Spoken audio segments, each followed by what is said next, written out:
Hello and welcome to अपना classroom. दोस्तों, हमने जो सेक्शन स्टार्ट किया था झारखंड का इतिहास, उस सेक्शन में हमने अर्ध ऐतिहासिक काल को देख लिया था। और आज हम झारखंड के इतिहास के प्राचीन जो सेक्शन है, यानी कि झारखंड का जो प्राचीन इतिहास है, उस बारे में हम बात करेंगे। तो प्राचीन काल में झारखंड से संबंधित जो तथ्य हैं या ऑब्जेक्टिव में भी पूछे जाते हैं और सब्जेक्टिव में भी आपकी जानकारी के लिए यह नित्यांत ही आवश्यक है। क्योंकि परीक्षा का जो हमारी प्रक्रिया है, उसमें प्रारंभिक परीक्षा, मुख्य परीक्षा दोनों होती है। और प्रारंभिक परीक्षा में यहाँ से लगभग प्रश्न आते ही रहे हैं और आएंगे, क्योंकि इनके जो टर्म है और इनके जो शब्द है, वह शब्द आपके लिए बहुत ही इम्पोर्टेंट रहता है। तो प्राचीन काल में झारखंड में ऐसी क्या क्या उपलब्धियां हैं झारखंड की, और झारखंड को किस प्रकार से जानते हैं, और झारखंड की पहचान कहाँ कहाँ से है, इस बारे में हम आज के इस टॉपिक में बात करेंगे। तो आज का इस टॉपिक को प्रारंभ करता हूँ मैं। सबसे पहले आपको बता दें कि हमने जो अर्ध ऐतिहासिक काल, झारखंड का जो अर्ध ऐतिहासिक काल जिसको हमने पढ़ा था, उसका रिलेट हमने सिंधु घाटी की सभ्यता से भी किया था। क्योंकि सिंधु घाटी के जो तीनों जो टर्म थे आपका, पूर्व जो हड़प्पा और परिपक्व हड़प्पा और हड़प्पा का जो अंतिम रूप था, यानी कि जो विघटन काल में था, उस बारे में हमने बात उसमें कर दी थी। तो आज जो हम बात करेंगे वह है कि लोह युग का, यानी कि वैदिक सभ्यता का। तो वैदिक सभ्यता में क्या था, जैसा कि हम लोगों ने पहले ही पढ़ लिया है अर्ध ऐतिहासिक काल में, कि यहाँ की सबसे प्राचीनतम जो जनजाति था, जो सबसे प्राचीन जनजाति था, वह असुर थे। और यह प्रश्न बार बार पूछा गया है कि झारखंड से सबसे प्राचीन जनजाति कौन थे। तो सबसे प्राचीन जनजाति जो है वह असुर है। असुर यहाँ पर जो है निवास प्रारंभ से ही करते आ रहे हैं, और असुर ही यहाँ का सबसे प्रारंभिक जनजाति मानी जाती है। तो इन लोगों का जो काल था, इन्होंने जो तकनीकी ज्ञान था इन लोगों का बहुत ही अधिक था। जैसा कि हमने पहले वीडियो में भी बताया है कि इन्हें कांसा बनाना आता था, लोहा गलाना आता था, तांबा गलाना आता था। ये लोग मतलब इन गुणों से संपन्न थे। और इनका जो नवपाषाण काल से लेके नवपाषाण काल से लेके वैदिक काल तक ये लोग जो थे यहाँ पर निवास कर रहे थे। ये लोग, जैसे कि हमने बताया आपको कि ये लोग सारे औजार बनाने में निपुण हुआ करते थे। इनके औजार मेसोपोटामिया तक, आपने देखा था अर्ध ऐतिहासिक काल में कि मेसोपोटामिया तक इनके औजार का जो सप्लाई होता था वो था। चूंकि यह कैसा प्रदेश है, हमारा झारखंड प्राचीन काल से ही यह झारखंड सघन और पूर्ण वन प्रदेश है। तो इन्हें औजारों की आवश्यकता तो पड़ेगी, क्योंकि जंगली जानवर है या बाह्य किसी प्रकार का आक्रमण था, तो उन आक्रमणों से रक्षा करने के लिए अपने आप को ये लोग औजारों का निर्माण करने में इस कारण से भी निपुण हो गए थे। यहाँ पर जैसे खदान मिले हैं, लोहे के खदान मिले हैं, तांबे के खान मिले हैं, इस प्रकार के जो खान मिले हैं, तो उन खानों से क्या होता है, जैसे ही उत्पादन होगा तो उनका निर्माण कार्य करना प्रारंभ करेंगे। जहाँ जो चीज़ मिलेंगे तो स्वाभाविक है कि वे लोग वहाँ पे उस कार्य में दक्ष होंगे। तो असुर लोग जो थे वह निर्माण कला में दर्ज थे और दक्ष थे। वे क्या क्या निर्माण करते, लोहे को गलाने का कला में भी दक्ष थे, उससे जो औजार बनते थे उसमें भी उनको दक्षता थी, और भवन निर्माण में भी वे लोग दक्ष थे। और ये लोग, कहा जाता है कि नवपाषाण काल से लेकर उत्तर वैदिक काल तक यहाँ एकदम निवास करते रहे। परंतु उत्तर वैदिक काल में कुछ घटनाएं हुई, जो कि आर्य और अनार्यों के बीच में जो लड़ाई हुआ, या ऐसे बोल सकते हैं कि यहाँ जो दिकुओं का आगमन जो हो गया, दिकु शब्द मैं बहुत बार यूज करूँगा, जो बाहर से आके लोग बसे उन्हें दिकु कहा जाता है झारखंड के टर्म में। तो दिकुओं का जब यहाँ आगमन हो गया और वे लोग यहाँ निवास करने लगे, तो यहाँ के जो मूलवासी थे असुर और जो जनजाति लोग थे, कुछ यहाँ से पलायन कर गए और कुछ दूसरे क्षेत्रों में भी बसे। अभी मैं उन क्षेत्रों के बारे में बातचीत नहीं करूँगा, आगे टर्म आएंगे और आगे की क्लासेस में, आगे के वीडियोज में इस बारे में भी बातें होंगी। तो यहाँ पर मैं विशेष रूप से बात करना चाहता हूँ कि जो असुर जनजाति थे वे नवपाषाण काल से लेके उत्तर वैदिक काल तक मुख्य जनजाति के रूप में रहा। और सबसे प्राचीन, आपका जो ऑब्जेक्टिव प्रश्न पूछे जाते हैं, JSSC में भी पूछे गए थे, और झारखंड लोक सेवा आयोग में भी पूछे गए थे कि झारखंड से सबसे प्राचीन जनजाति कौन है, तो उसका टिक मारेंगे आप असुर में, क्योंकि असुर से प्राचीन जनजाति यहाँ पर कोई नहीं था। ठीक है, उसके पश्चात आ जाते हैं कि उरांव जनजाति। उरांव जनजाति जो है इसको द्रविड़ मूल का माना जाता है, यानी कि द्रविड़ मूल का माना जाता है। इसका मतलब क्या है कि ये लोग वैदिक सभ्यता के दौरान यहाँ आकर बसे, यानी कि उरांव लोग जो थे वह यहाँ दक्षिण भारत से आए, दक्षिण भारत से आके झारखंड में निवास करने लगे। उरांव लोग दक्षिण भारत से आए, यानी कि दक्षिण भारत से आए, यहाँ के प्रवासी हो गए, यहाँ पर आके निवास करने लगे। और इन्होंने सबसे पहले जो रोहतासगढ़ है, रोहतासगढ़ का पहाड़ी में आकर बस गए। ये लोग रोहतासगढ़ की पहाड़ियों में आकर बस गए। तो वैदिक युग में, जैसे कि हमने आदि ऐतिहासिक युग में इन लोगों के बारे में पढ़ा था, ये लोग गलाने की कला में निपुण थे। तो चूंकि यह जो काल था हमारा नवपाषाण काल से लेके जो हमारा सिंधु सभ्यता का काल था, उसी दौरान की ये सारी बातें हैं। परंतु अब हम वैदिक काल में देखेंगे कि क्या वैदिक काल में झारखंड का क्या था। तो अमर सिंह द्वारा लिखित एक पुस्तक है, अमर सिंह का लिखित पुस्तक है, आप लोगों को तो जेहन में आ जाएगा। अगर आप लोगों ने जीएस की तैयारी अच्छी से की है तो अमर कोश किसने लिखा ये जानते होंगे। अमर कोश अमर सिंह जी ने लिखा है, और इसमें चाईबासा शहर का उल्लेख भी हुआ है, यानी कि वैदिक काल में ही लिखा गया था। या अमर सिंह द्वारा लिखा गया अमर कोश में आपका चाईबासा शहर का उल्लेख मिलता है। और उस शहर को वो श्रीवास शहर के नाम से उल्लेख करते हैं, यानी कि चाईबासा का नाम उस काल में श्रीवास शहर नाम रहा है। तो यहाँ पर और जो है ये लोग इसका जो श्रीवास शहर का नाम से संबोधित किया है, इस बारे में कहा गया है कि यहाँ जो निवास करते हैं वे लोग सुदृढ़, अपने शारीरिक दृष्टिकोण से हृष्ट पुष्ट होते हैं, और इनका जो काम करने की प्रवृत्ति होती है या काम करने की क्षमता होती है वो बहुत ही अधिक होती है। तो इस प्रकार से उन्होंने अमरकोश में वर्णन किया है। उसी प्रकार से वैदिक काल में आप ऐत्रेय ब्राह्मण का भी नाम सुने हैं।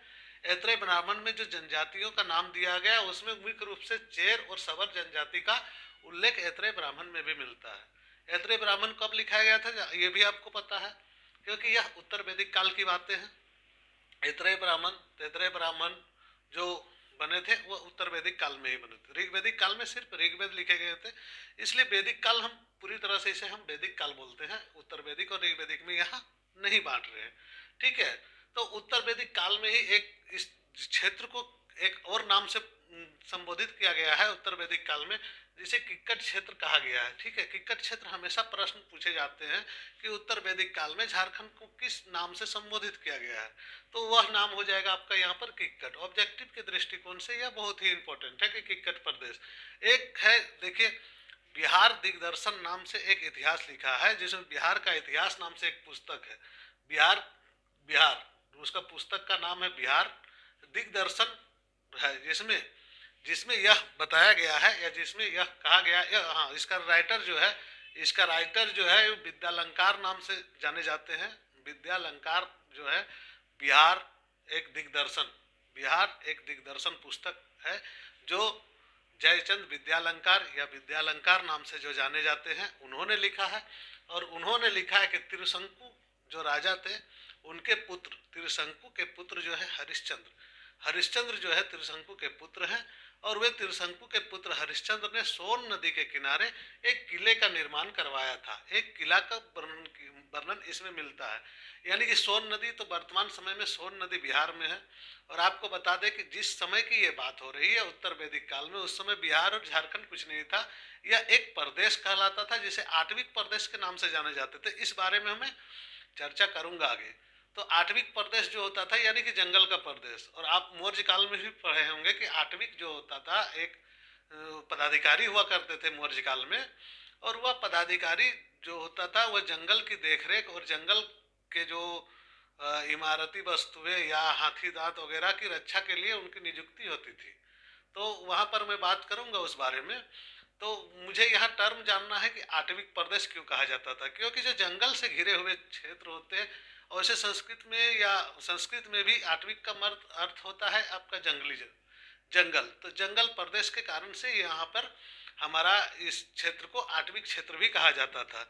यहाँ पर जैसे कि हमने देख लिया कि असुर जनजाति पहले रहते थे, और उन्होंने ही उसके बाद देख लिया हमने वैदिक काल में क्या था वैदिक काल में अमरकोश में, यानी कि अमर सिंह द्वारा रचित अमरकोश में इसका उल्लेख मिला है।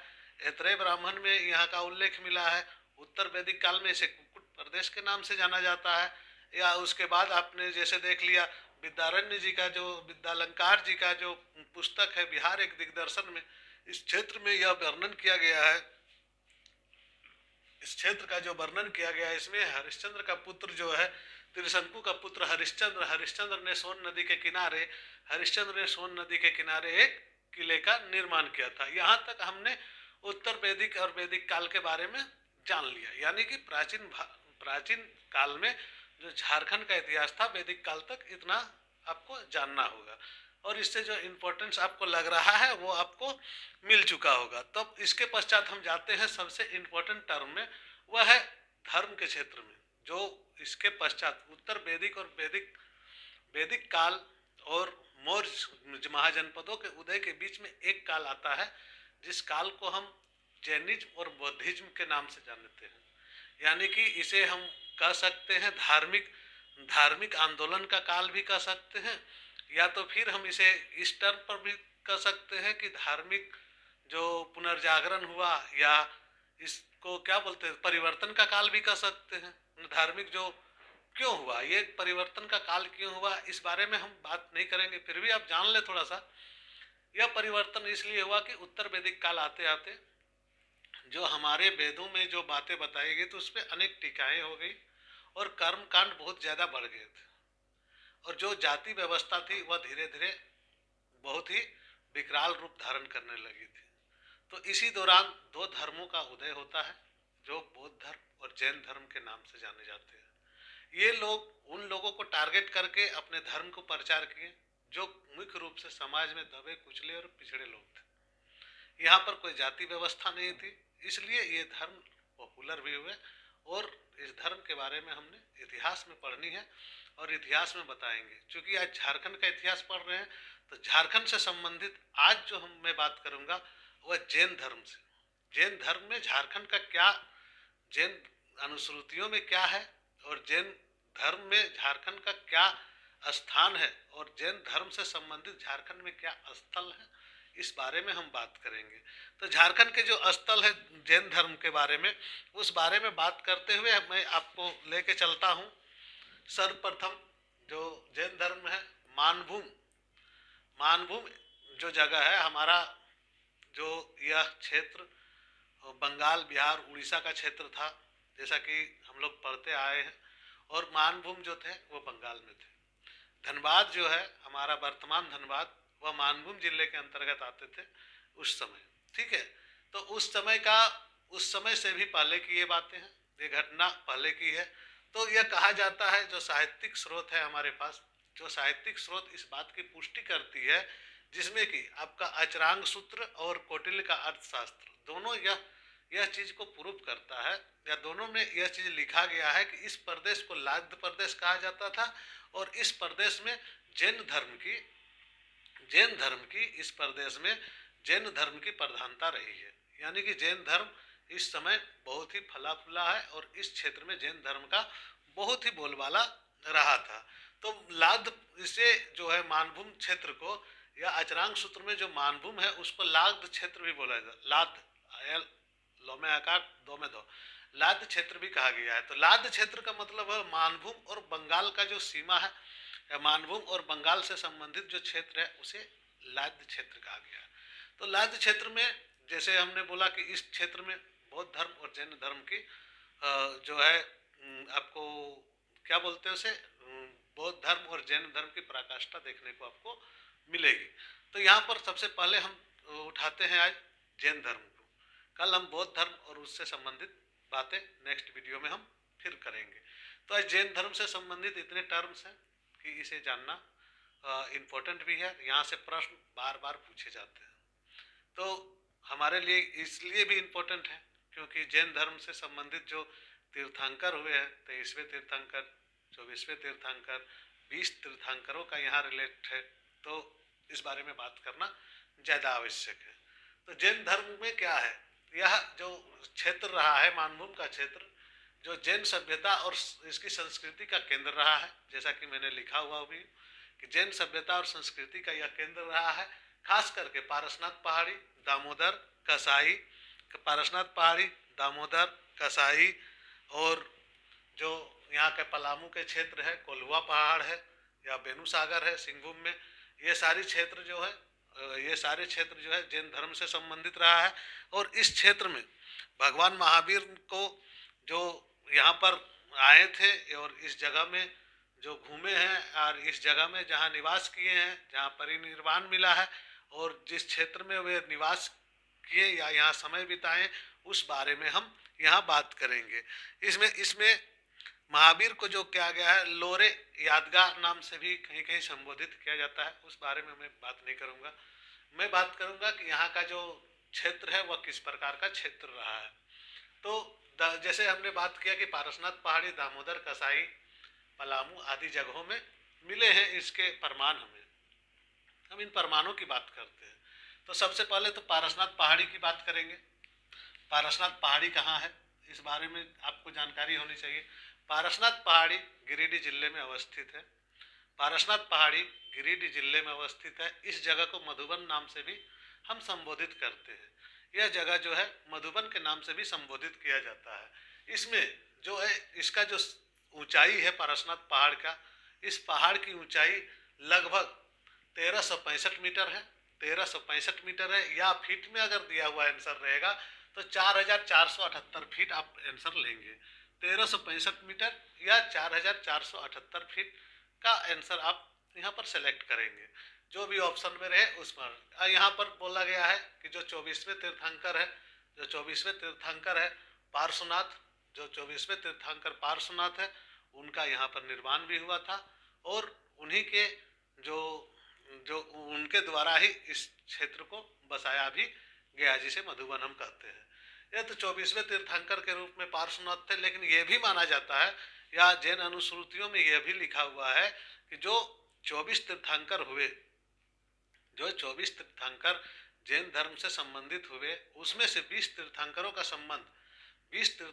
संबंध हमारे झारखंड प्रदेश से रहा है और सभी का 20 तीर्थंकरों का निर्माण जो है वह इन्हीं क्षेत्रों में हुआ है। यानी कि जो पारसनाथ की पहाड़ी क्षेत्र है, इन्हीं पहाड़ी क्षेत्रों में ही उन्हें निर्वाण यानी कि मोक्ष की प्राप्ति हुई है। तो इस दृष्टिकोण से भी अगर देखें तो पारसनाथ की पहाड़ी जो है जैन धर्म मतावलंबियों के लिए बहुत ही इम्पोर्टेंस रखती है। ठीक है, और आगे देखते हैं कि यहाँ पर जैन धर्म का इसे एक टर्म आता है कि जैन धर्म का मक्का किसे कहा जाता है, तो इसे ही पारसनाथ के पहाड़ को ही जैन धर्म का मक्का भी कहा जाता है। और इसकी सबसे ऊंची चोटी का नाम सम्मेद शिखर है। सम्मेद शिखर जो बोला जाता है, पूछा जाता है, अक्सर प्रश्न पूछा जाता है सम्मेद शिखर कहाँ है, तो वह पारसनाथ की पहाड़ी का सबसे ऊंची चोटी को हम सम्मेद शिखर कहते हैं। और उसे ही शाश्वत तीर्थ भी कहा जाता है। यानी कि शाश्वत तीर्थ मतलब जो तीर्थ आपको पूरी तरह से सच्चाई पर आधारित है, वह तीर्थ है यह शाश्वत तीर्थ। इस कारण से इसे शाश्वत तीर्थ भी कहा जाता है। और यहाँ पर सावन सप्तमी के दिन ऐसा माना जाता है कि जैन धर्म के जो आपका 24वें तीर्थंकर महावीर जी हैं, वर्धमान महावीर भी उन्हें बोला जाता है, महावीर जी जो है उनका परिनिर्वाण हुआ था यहाँ पर, यानी कि मोक्ष हुआ था, इसलिए उस तिथि को मोक्ष दिवस के रूप में मनाया जाता है। और उस तिथि में यहाँ पर एक मेले का भी आयोजन होता है। किस तिथि में? सावन के सप्तमी तिथि में। वैसे भी देखेंगे तो जनवरी के जो 14 जनवरी के टाइम भी यहाँ पर मेले का आयोजन होता है, परंतु वह मेला तराई क्षेत्रों में होता है, जो कि मुख्य रूप से हमारे यहाँ जो खिचड़ी मेला बोलते हैं, खिचड़ी मेला के रूप में ही जाना जाता है। परंतु जो सावन महीने में जो होता है वह वहाँ पर मोक्ष मेला के नाम से जाना जाता है, जिसमें तमाम जैन धर्म मतावलंबियों का आगमन वहाँ पर होता है और वे लोग इस क्षेत्र में आके अपने धर्म के बारे में जो ज्ञान है उसे अर्जित करते हैं और अपने जो एक्सपीरियंस है उसके बारे में साझा करते हैं। जो जैन धर्म से संबंधित जो गुरु लोग हैं वे लोग अपने एक्सपीरियंस को भी साझा करते हैं। इसके पश्चात हम जाते हैं हनुमानगढ़ गांव, जो पलामू जिले में अवस्थित है। यहाँ पर बहुत कुछ नहीं मिला, पर जैनियों का जो पूजा स्थल है उसके प्रमाण हमें यहाँ से मिले हैं। तो जैनियों के जो पूजा स्थल है इसके बारे में प्रमाण हमें कहाँ से मिले हैं? पलामू के हनुमान गांव से मिले हैं। इसके पश्चात आप जाइए बेनुसागर जो सिंहभूम में है। ये थोड़ा सा इम्पोर्टेंट इसलिए होता है ना कि यहाँ पर एक टर्म आता है सड़क। सड़क टर्म जो होता है इस बारे में इसके चलते यह क्षेत्र इम्पोर्टेंट हो जाता है। सड़क का मतलब क्या होता है? वैसा जैन धर्म मतावलंबी जो गृहस्थ जीवन को अपना चुके हैं, यानी कि वैसा जैन धर्म मतावलंबी जो गृहस्थ जीवन को अपना रहे हैं और गृहस्थ जीवन में अपने आप को ढाल चुके हैं। इसमें सातवीं शताब्दी को जो जैन मूर्तियां हैं उसको हम इसमें देखते हैं। और मुख्य रूप से सड़क का जो ये है, इसको जो जैन धर्म के मानने वाले जो हैं, इन्हें सड़क शब्द के लेके जो ये है वह कहा जाता है कि ये श्रावक शब्द से ही निकला है। यहाँ लिखा हुआ है यह श्रावक शब्द का ही बिगड़ा हुआ रूप है। श्रावक शब्द का बारे में आपसे मैं बात करना चाहूँगा। श्रावक शब्द का मतलब होता है कि जो जैन जो 23वें तीर्थंकर और 24वें तीर्थंकर जो हुए आपका ऋषभ देव और पार्श्वनाथ और महावीर, तो इस दौरान क्या हुआ कि जो श्रोता जो उनके जो उपदेशों को सुने और जो उन उपदेशों को ग्रहण करने के बाद अपने को जैन धर्म में शामिल किए, उन्हें श्रावक कहा जाता है। ठीक है। और जो श्रावक का ही जो बिगड़ा रूप है, यानी कि जो सुने परंतु सुनने के बाद भी 100% हम उसको नहीं मानने वाले, उन्हें यहाँ पर सरक नाम से जाना जाता है। यानी कि चूँकि जैन धर्म का जो अनुपालन है वह थोड़ा कठोर है। जैन धर्म के जो इतिहास के विषय है वहाँ पर मैं इस बारे में बात करूँगा। तो यहाँ पर सरक शब्द का मतलब आप समझ गए। तो इस प्रकार से जो बेनुसागर है सिंहभूम जिले में, वहाँ पर 7वीं शताब्दी की जैन मूर्तियाँ मिली है। और यहाँ पर इसलिए यह फेमस है क्योंकि सरक लोगों का यहाँ निवास स्थान होता है। और सरक किसका? श्रावक का बिगड़ा हुआ रूप है। और यह वैसे जैन होते हैं जो गृहस्थ जीवन को अपना चुके होते हैं। इसके पश्चात आता है कोल्हुआ पहाड़। कोल्हुआ पहाड़ इसलिए इम्पोर्टेंट है क्योंकि कोल्हुआ पहाड़ जो है वह चतरा जिले में, और यहाँ पर इम्पोर्टेंट इसलिए है क्योंकि अब इस जगह में बौद्ध धर्म और जैन धर्म दोनों के साक्ष्य हमें मिलते हैं। यानी कोल्हुआ पहाड़ में बौद्ध धर्म और जैन धर्म दोनों का साक्ष्य हमें मिलते हैं। इसमें यह भी कहा गया है कि कोल्हुआ पहाड़ जो है, कोल्हुआ पहाड़ में जो जैन धर्म के 10वें तीर्थंकर थे शीतनाथ, जैन धर्म के जो 10वें तीर्थंकर हुए श्री शीतनाथ जी का जो ज्ञान की प्राप्ति हुआ था वह यहीं पर हुआ था। यानी कि 10वें तीर्थंकर शीतनाथ जी को ज्ञान की प्राप्ति कहाँ पर हुआ? आपका कोल्हुआ पहाड़ में। और कोल्हुआ पहाड़ कहाँ है? चतरा जिला में। यानी कि झारखंड के चतरा जिला के कोल्हुआ पहाड़ में जो जैन धर्म के 10वें तीर्थंकर है उन्हें ज्ञान की प्राप्ति हुई। शेष जो शीतनाथ जी को है और पारसनाथ में इनका जो है ज्ञान की प्राप्ति हुई और मोक्ष की भी प्राप्ति हुई। चलिए, तो इसका यहाँ पर बोलते हैं कि जो कोल्हुआ पहाड़ है उसमें जैन तीर्थंकरों की प्रतिमा भी मिली है। और ऐसा भी माना जाता है कि एक पहाड़ में एक पत्थर है, उस पत्थर में एक पदचिन्ह है। पदचिन्ह मतलब पैर के निशान है। उस पहाड़ के एक पत्थर में पदचिन्ह है और उस पदचिन्ह में जो पदचिन्ह है उसे ऐसा माना जाता है कि इसमें पार्श्वनाथ का पदचिन्ह है। यानी कि पार्श्वनाथ का पदचिन्ह को जो है उस पहाड़ के पत्थर में अंकित है। इस कारण भी इम्पोर्टेंट हो जाता है कि एक ऐसा टर्म है जो कि पार्श्वनाथ के आपका पदचिन्ह के रूप में जो पत्थर है वह कोल्हुआ पहाड़ में स्थित है। इस प्रकार से भी प्रश्न आपके पूछे जाते हैं। तो एक बार हम संपूर्ण टर्म को लेकर चलते हैं और इसमें से क्या क्या ऑब्जेक्टिव प्रश्न बन सकते हैं उसको हम आपका लाइन आउट करते हैं। ठीक है, यहाँ तक आपने डिस्कस को सुन लिया और जो भी आपको ग्रहण करना था वो बार बार सुनेंगे तो ग्रहण हो जाएगा और आपको कोई दिक्कत नहीं होनी है। कंटिन्यू करते रहें हमारे साथ जेपीएससी की तैयारी। कुछ थोड़ा परेशानी होती है कभी कभी जिसके चलते लगातार वीडियो नहीं मिल पाए, परंतु अब सब ठीक है और अब कंटिन्यू वीडियोज अपलोड होते रहेंगे। ठीक है, तो यहाँ पर जैसे हमने अब ऑब्जेक्टिव के थ्रू आउट में मैं पूरा को एक आउटलाइन दे देता हूँ। असुर यहाँ का सबसे प्राचीन निवासी थे। असुर यहाँ के सबसे प्राचीन निवासी है। उसके पश्चात उरांव जनजाति आए जो द्रविड़ मूल के थे, वो दक्षिण भारत से यहाँ पर आ गए। सर्वप्रथम रोहतासगढ़ के पहाड़ियों में उरांव लोग बसे। वैदिक युग में अमरकोश जो कि अमर सिंह ने लिखा है उसमें चाईबासा शहर के लिए श्रीवास शहर का नाम संबोधित किया है। ऐतरेय ब्राह्मण में चेर तथा सबर जनजातियों का उल्लेख इस क्षेत्र के लिए मिला है। उत्तर वैदिक काल में इस क्षेत्र को किक्कट प्रदेश कहा गया है। किक्कट प्रदेश उत्तर वैदिक काल में कहा गया है। और जयचंद विद्यालंकार जी ने अपने पुस्तक, जो कि पुस्तक का नाम है बिहार दिग्दर्शन, उसमें यह कहा गया है कि त्रिशंकु का जो पुत्र है हरिश्चंद्र, उन्होंने सोन नदी के किनारे एक किले का निर्माण किया था। इसके पश्चात हम आ जाते हैं जैन धर्म के काल में। तो जैन धर्म के काल में मानभूम में जैन सभ्यता और संस्कृति का केंद्र माना जाता है। मानभूम जो वर्तमान में हमारा धनबाद जिला है और पश्चिम बंगाल के बांकुड़ा और कुछ जिलों को मिला के मानभूम क्षेत्र कहा जाता था। तो मानभूम जो क्षेत्र है उस सभ्यता और संस्कृति का केंद्र माना जाता है। और पारसनाथ पहाड़ी, दामोदर, कसाई, पलामू आदि जगहों में जैन धर्म के संबंधित चीज मिले हैं। यहाँ पर हमें इम्पोर्टेंट हो जाता है कि पारसनाथ पहाड़ी कहाँ है, तो गिरिडीह जिला में है। इसकी ऊंचाई क्या है, 1365 मीटर है या फिर 4478 फीट है। इस जगह को जो दूसरा नाम से संबोधित करते हैं वो मधुबन है और इसके सर्वोच्च शिखर का नाम सम्मेद शिखर है। इसे शाश्वत तीर्थ भी कहा जाता है और इसे जैन धर्म का मक्का भी कहा जाता है, यानी कि जैन धर्म का मक्का भी इसे कहा जाता है। यहाँ पर 24 में से 20 तीर्थंकरों का निर्माण की प्राप्ति इसी जगह में हुई थी। पलामू में हनुमान गांव स्थित है जहाँ जैनियों के पूजा स्थल मिले हैं। बेनूसागर सिंहभूम में स्थित है जहाँ 7वीं शताब्दी के जैन मूर्तियां मिले हैं। सरक का अर्थ होता है गृहस्थ जैन, यानी कि श्रावक का बिगड़ा हुआ रूप है। साहित्यिक स्रोत जो होता है अचरांग सूत्र और कौटिल्य का अर्थशास्त्र, इन सभी चीजों की पुष्टि करती है। एक जगह और है जो कि कोल्हुआ पहाड़ है, जो चतरा जिले में है। यहाँ पर बौद्ध धर्म और जैन धर्म दोनों से संबंधित तथ्य मिले हैं। और यहाँ पर 10वें तीर्थंकर जो है शेषनाथ जी, शीतनाथ जी, उनको ज्ञान की प्राप्ति हुई है। और ऐसा माना जाता है कि इस पहाड़ के एक पत्थर में पद चिन्ह है। उस पद चिन्ह में पार्श्वनाथ, जो कि पार्श्वनाथ जी का पद चिन्ह माना जाता है।